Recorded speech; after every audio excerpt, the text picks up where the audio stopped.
Irog-irog likod. Ha? Di sila kasibog kay ilang to, di mapiko kay piyot ilang likod. Okay, kamuray bahala niya.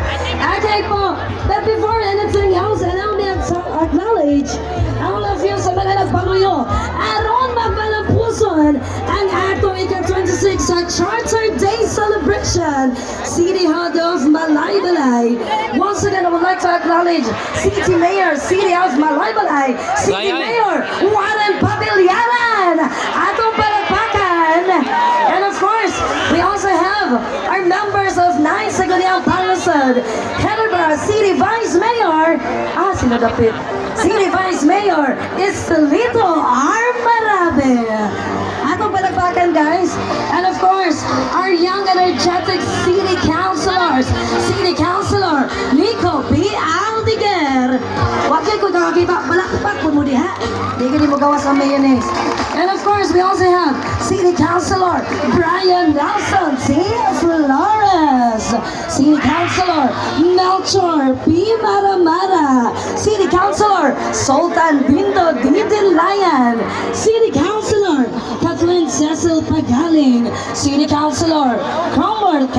Pinlayan, City Councilor Ryland M. Arquea, City Councilor Erwin A. Damasco, and of course, our City Councilor Christopher B. Surya, City Councilor Alan Ryan Oli Gaspi, City Councilor Julius Manghano, ang atuang ABC President, and of course, atong SK Federation President, City Councilor Christopher Lambert Sohertula. And of course, guys, we would like to acknowledge our City Administrator, Attorney Ana Marie Albergado, ilaman atong Executive Sir Arnel Alahenio, men in uniform, TMC, and the CDRRMO.